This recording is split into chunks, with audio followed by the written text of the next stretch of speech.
Assalamualaikum warahmatullahi wabarakatuh. Berjumpa kembali dengan saya Ibu Sumiati pada pelajaran Pendidikan Agama Islam dan Budi Pekerti di SMP Plus Darussalam Lawang. Bagaimana kabarnya anak-anak di rumah? Semoga semua selalu dalam keadaan sehat walafiat tanpa kekurangan suatu apapun. Tetap jaga kesehatan di rumah, ikuti aturan protokol kesehatan agar kita selalu terhindar dari segala mara bahaya.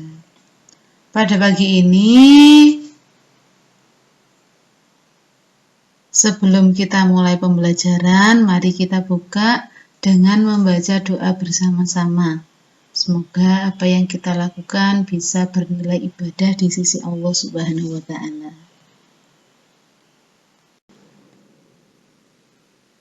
A'udzu billahi minasy syaithanir rajim. Bismillahirrahmanirrahim. Alhamdulillahi rabbil alamin. Ar-Rahmanir Rahim. Maliki yaumiddin. Iyyaka na'budu wa iyyaka nasta'in. Ihdinas siratal mustaqim. Siratal ladzina an'amta 'alaihim ghairil maghdubi 'alaihim waladdallin. Amin. Raditu billahi rabba wa bil islami dina wa bi sayyidina Muhammadin nabiyyan wa rasula.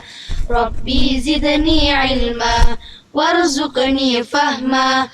Allahumma faqihni fid din wa 'allimni at-ta'wil bi rahmatika ya alim ya rabbal alamin. Amin amin ya rabbal alamin. Pada kali ini kita masih berada di bab 3, yakni semua bersih hidup jadi nyaman, yaitu toharo.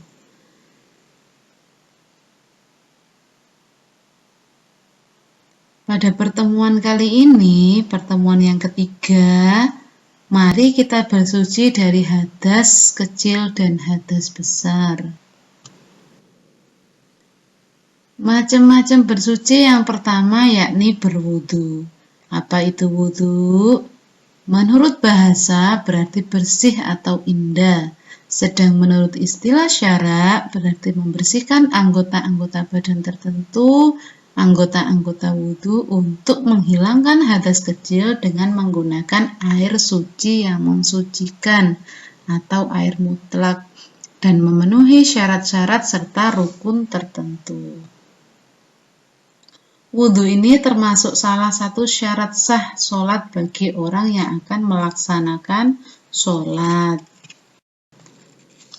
Syarat-syarat wudhu yakni sesuatu yang harus dipenuhi sebelum berwudhu. Apa saja itu? Yakni beragama Islam. Wajib hukumnya orang beragama Islam untuk berwudhu. Yang kedua yakni mumayyiz, bisa membedakan mana yang baik dan mana yang buruk. Tidak berhadas besar karena wudhu hanya diperuntukkan untuk menghilangkan hadas kecil. Memakai air mutlak yakni air suci yang mensucikan. Tidak ada yang menghalangi sampainya air ke kulit, misal seperti cat, getah, dan lain sebagainya.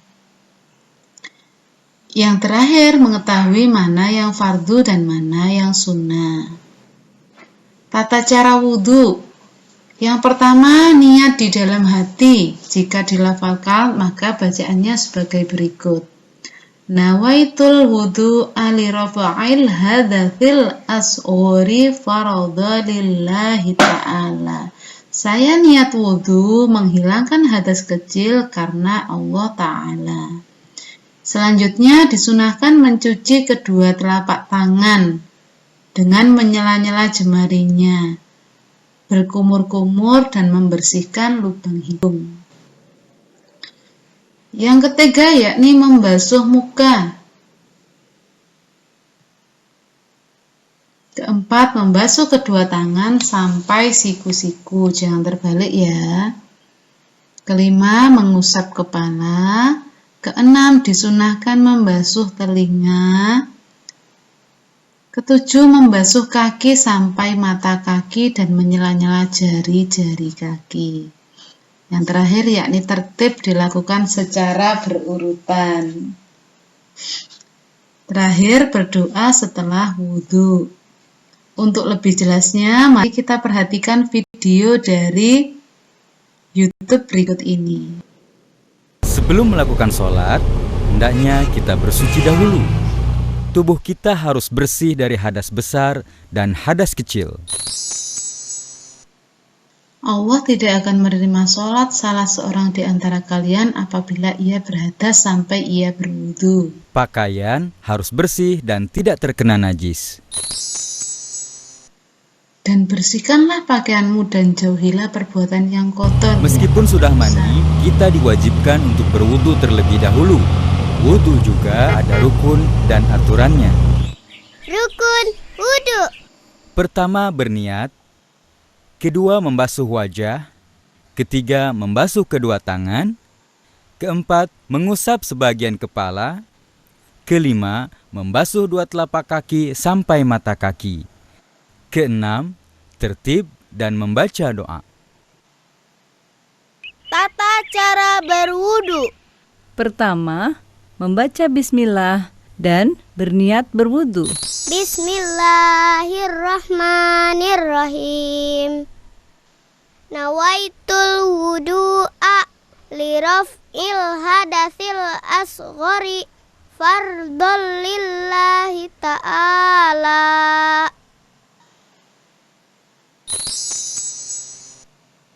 Tidak sempurna wudhu bagi orang yang tidak menyebut nama Allah di atas wudhunya. Kedua, membasuh kedua telapak tangan hingga pergelangan tangan sebanyak 3 kali, diikuti dengan membasuh sela-sela jari jemari. Beliau telah ditanya tentang wudhunya Rasulullah, maka beliau menuangkan air dengan tangannya lalu membasuh tangannya 3 kali. Apabila kamu berwudu, maka sela-selalah jarimu, kedua tanganmu, dan kakimu. Ketiga, berkumur-kumur dan mengeluarkannya kembali sebanyak 3 kali. Bahwa apabila Rasulullah Keempat, memasukkan air ke dalam hidung dan mengeluarkan kembali sebanyak 3 kali.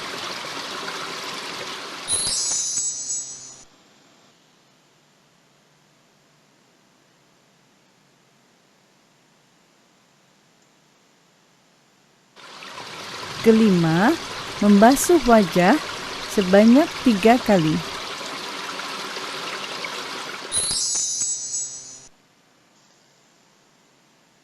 beliau membasuh mukanya sebanyak 3 kali. Hadis riwayat Bukhari Muslim. Keenam, membasuh kedua tangan hingga siku sebanyak 3 kali.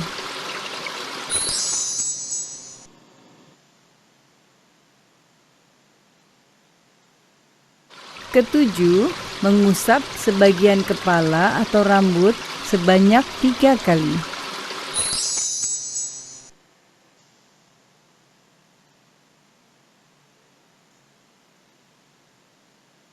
Kedelapan, membasuh kedua telinga sebanyak 3 kali.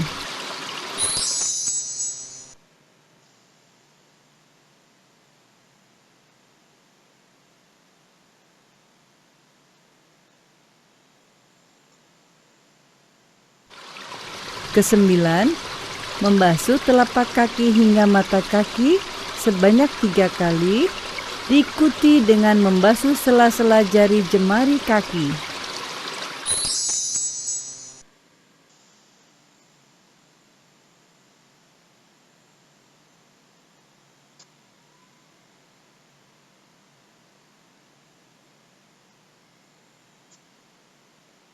Kesepuluh, tertib dan membaca doa setelah berwudu. Asyhadu an la ilaha illallah wa wahdahu la syarikalah wa asyhadu anna Muhammadan abduhu wa rasuluh. Allahumma ij'alni minat tawwabina waj'alni minal mutatahhirin.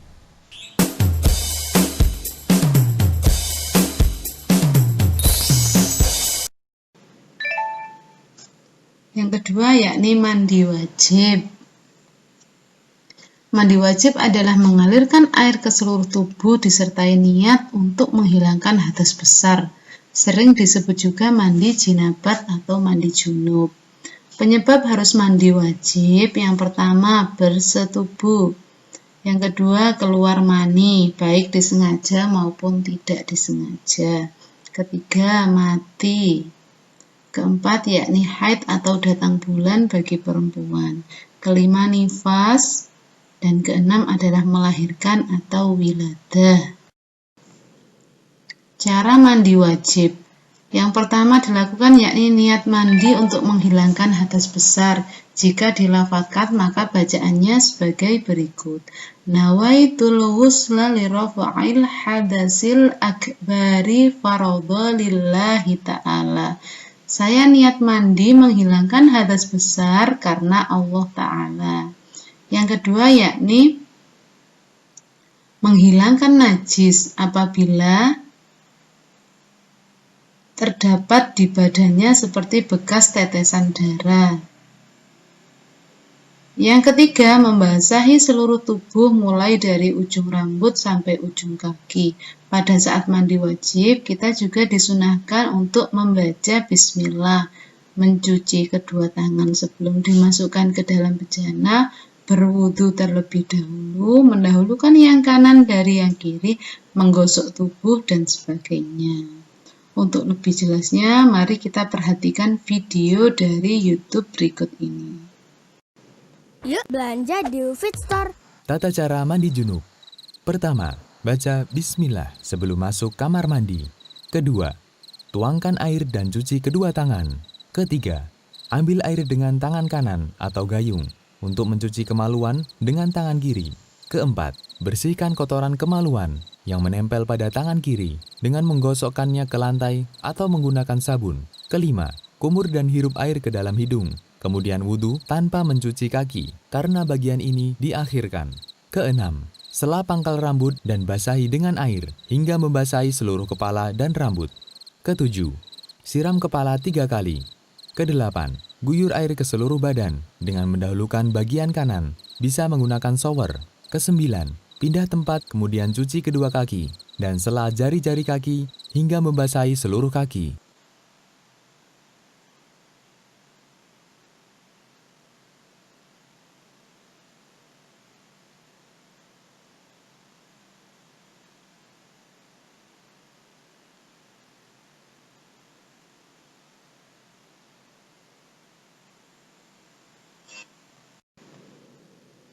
Yang ketiga yakni tayamum. Tayamum adalah pengganti wudhu atau mandi wajib. Hal ini dilakukan sebagai rukhsah atau keringanan untuk orang yang tidak dapat memakai air karena beberapa halangan atau udzur. Untuk lebih mudah memahami, bacalah ilustrasi berikut ini. Suatu ketika, kita sedang memiliki hadas kecil atau besar, sementara kita harus sholat. Namun pada saat itu tidak tersedia air atau tidak bisa menggunakan air karena sesuatu hal. Nah, solusinya adalah tayamum dengan menggunakan debu yang suci. Dari ilustrasi tersebut bisa kita ambil kesimpulan bahwa tayamum dilakukan dengan menggunakan sarana debu yang suci. Debu ini digunakan sebagai pengganti air. Apabila kita berada di dalam pesawat atau kendaraan, debu yang digunakan untuk tayamum cukup mengusap debu yang ada di dinding pesawat atau kendaraan. Cara ini boleh dilakukan jika yang pertama tidak ada air dan telah berusaha mencarinya. Yang kedua, berhalangan menggunakan air misal karena sakit. Yang ketiga, telah masuk waktunya sholat. Untuk lebih jelasnya, mari kita perhatikan video dari YouTube berikut ini.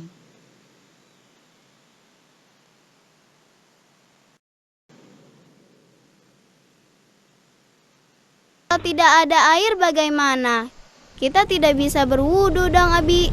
Kalau tidak ada air, kita bisa mengganti wudhu dengan tayamum, Aisyah, yaitu bersuci dengan menggunakan tanah atau debu yang suci. Ih, Ahmad gak mau kalau berkumur-kumur dengan debu. Tidak harus seperti itu, Ahmad. Tayamum lebih sederhana dari berwudhu. Tata cara bertayamum.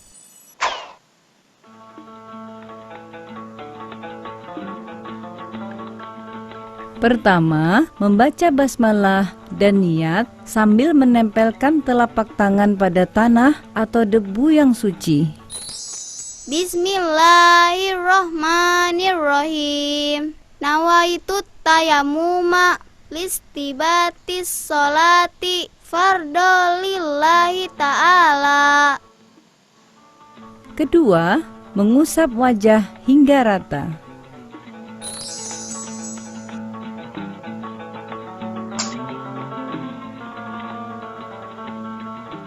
Ketiga, mengusap tangan sampai siku, utamakan yang kanan dahulu. Setelah selesai, lalu berdoa. Doa yang dibaca sama dengan doa setelah berwudu. Oh ya, tayamum juga bisa batal. Yang membatalkan tayamum adalah: pertama, keluar sesuatu, baik benda atau angin, dari kemaluan atau anus. Kedua, hilang kesadaran, baik tidur, pingsan, mabuk, atau gila. Ketiga, bersentuhan kulit laki-laki dan perempuan yang sudah balik dan bukan muhrim. Keempat, menyentuh kemaluan atau anus dengan tangan tanpa penghalang. Kelima, apabila mendapatkan air sebelum dimulainya sholat. Nah, setelah selesai berwudu atau tayamum, lalu kita bersiap untuk mengerjakan sholat.